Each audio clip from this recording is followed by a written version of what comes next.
Pagparong ng ipot, baaw na. Ito ang karaniwang bansag na nababanggit ng mga taong dumaraan sa bayan ng Baaw, Camarines Sur. Isang simpleng birong kadalasang may kasamang panghuhusga.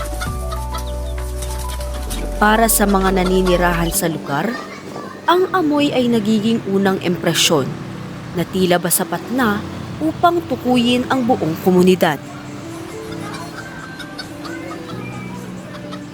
Sabi nga ng marami, pagparong ipot, baaw na. Isang simpleng biro, pero sa likod ng mga salitang yon, may mga taong nagsasakripisyo, nagtsatsaga at umaasang makabubuo ng marangal na buhay mula sa amoy na tinatakbuhan ng iba. Ito ang kwento ng mga nasa likod ng poultry farm, ang komunidad na bumubuo sa industriyang mabaho man, ngunit marangal.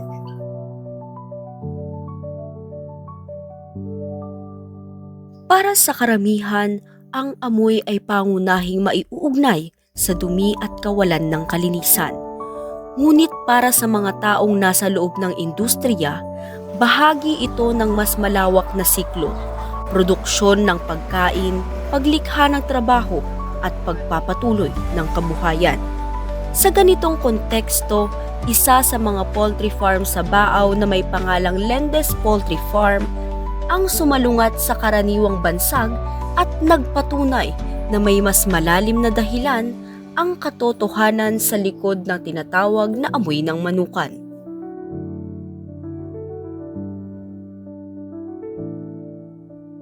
Itinatag ang Lendes Poultry Farm noong 1975 na nagsimula bilang simpleng pangangailangan lamang ng pamilya.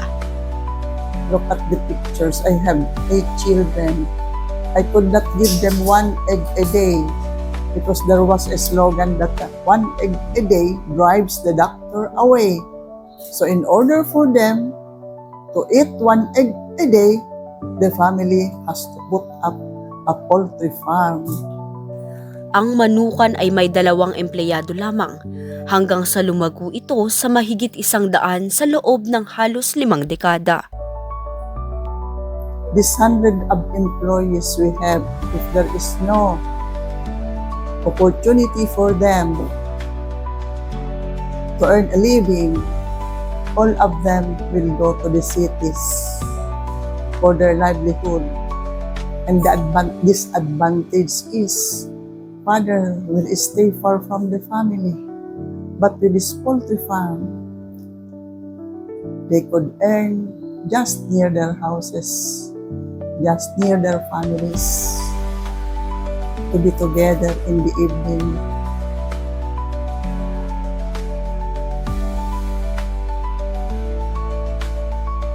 Sa paraang ito, ang amoy na madalas na iniiwasan ay nagiging simbolo ng oportunidad. Ang amoy ng trabaho na nananatili sa sariling bayan, sahod na diretsyong napupunta sa pangangailangan ng pamilya, at komunidad na patuloy na humihinga dahil may hanap buhay.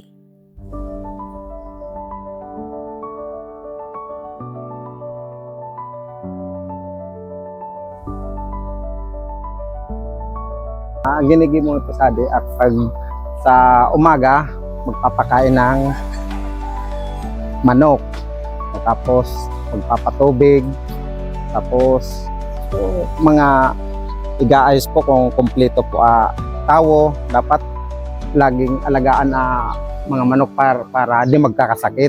Bahagi na ng kanilang nakasanayan ang pamumulot ng itlog at pagpapatubig. Paulit-ulit ang gawain, ngunit ayon sa kanila, dito nasusukat ang disiplina ng isang poultry farmer. Simpleng papatuka ka lang ng manok, tapos lilinisin mo yung inumin niya, tapos ganun halos araw-araw mamumulot ka ng itlog. Halos parang sanay na kami sa araw-araw na ganun eh. Hindi ikinakaila ng mga manggagawa ang pisikal na hirap ng poultry farming. Pagtayo ng mahabang oras, pagbubuhat ng sako ng feeds, pagtitipon ng itlog at paglalagay nito sa trays, at patuloy na pagkilos ang bahagi ng araw-araw nilang trabaho. Malinaw sa kanila na hindi amoy ang kanilang pangunahing suliranin. Minsan man maapektaran man kung kung may lagnat sa amoy, kung di kuan ka lungs, mahina ang lungs mo, siyempre magkakasakit ka. May mga check-up naman po kayo. May mga check up naman. Hindi maiiwasan ang mga pagkakataong maramdaman ng pagkahapo. Subalit sinisiguro naman umano ng pamunuan na may sapat na pangangalaga sa kalusugan ang mga empleyado. Malinaw ang pagkakahati ng mga gawain at regular na pangangasiwa upang maiwasan ang aksidente at sobrang pagod. Sa paraang ito, nagbabago ang pag-aalinlangan sa tinatawag na mabahong trabaho.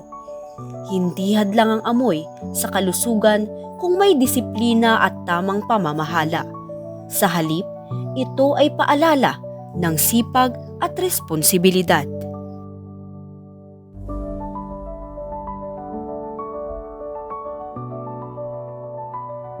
Para kay Gaite, ang amoy ay usapin ng pamamahala.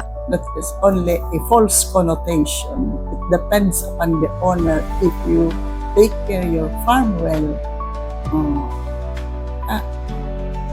sabi nga, case-to-case basis. Ilan sa pangunahing hakbang ng farm ay ang pangangasiwa sa pag-spray ng mga gamot at regular na pangongolekta at pagpapatuyo ng ipot. Bukod dito, ginagawang organic fertilizer ang ipot ng manok, isang mabisang paraan upang mapakinabangan ang byproduct ng poultry farming. Pinaglalaanan din nila ng pondo ang fly control na pangunahin sa listahan na may pinakamalaking operational expenses. Because the best organic fertilizer is manure. Samuel could testify that ipot or poultry dung of the chicken is still being torn into cast. So yung mga, yung akala ng iba na waste is magagamit ko. Very certainly, my dear. Samuel could testify, they are buying the ipot. And we are constantly gathering the ipot.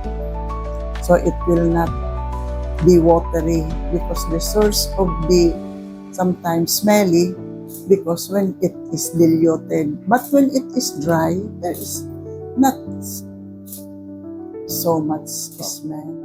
Ang kalinisan ay tila nakaangkla na sa bawat prosesong isinasagawa sa ganitong negosyo, upang ang amoy ay hindi magmistulang pabigat, kundi bahagi ng sistemang mayroong maayos na daloy. Bagamat matindi ang nagiging masamang impresyon ng iba, hindi na umano masyadong naaapektuhan ng amoy ang mga residente na nakapaligid sa manukan. Sa akin po, okay lang po. Medyo wala naman pong amoy. Tapos, di naman po yung amoy dito. Minsan lang po pag naglilinis, yung mga langaw minsan po pumunta dito. May ilan mang pagkakataon ng pagdami ng langaw, subalit hindi nila ito masyadong itinuturing na isang malaking suliranin. Saksi ang mga tao sa komunidad sa mga hakbang na ginagawa ng manukan upang hindi ito masyadong makaapekto sa araw-araw nilang pamumuhay.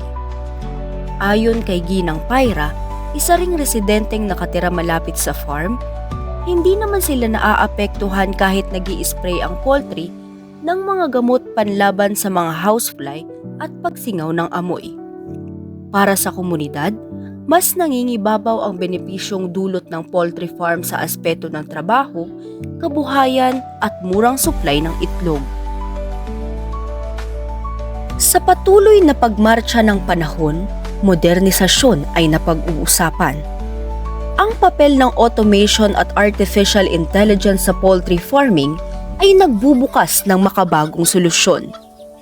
Ang pinaka-maaapektuhan nito ay ang mga blue-collar workers at mga manggagawa sa manufacturing, kung saan inaasahang maaaring mapalitan ng AI ang milyon-milyong trabaho sa loob ng susunod na ilang taon. Batay sa mga pag-aaral, pagsapit ng 2030 ay hindi bababa sa 14 na bahagdan ng mga empleyado sa buong mundo ang magpapalit ng karera dahil sa pag-usbong ng AI, robotics at digital technologies.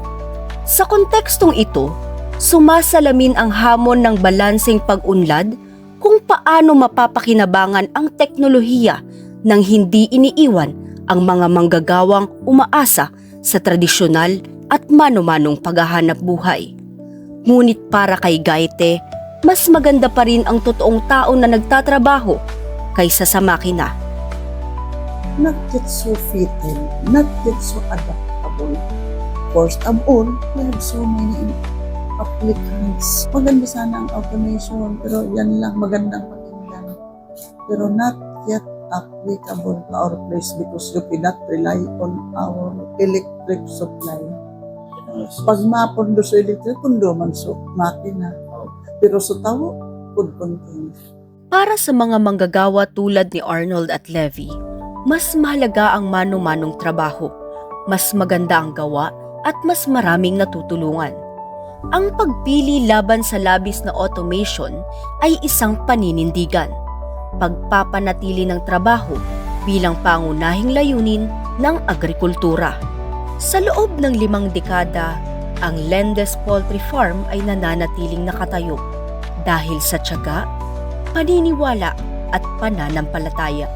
Sa huli, ang amoy na minsang kinaiinisan ay nagiging paalala ng marangal na hanap buhay.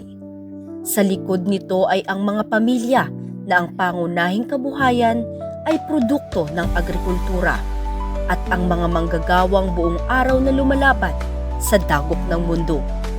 Sa Baaw, ang amoy ng manukan ay hindi amoy ng ipot. Ito ay amoy ng tagumpay.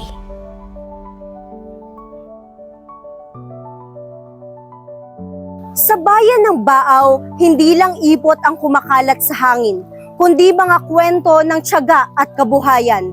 Ang amoy na tinatakbuhan ng iba ay siyang bumubuhay sa mga marami. At sa bawat pag-ipot, paalala ito na sa likod ng bawat amoy, may mga taong patuloy na nagbabanat ng buto para sa pamilya, para sa bayan, para sa buhay na marangal.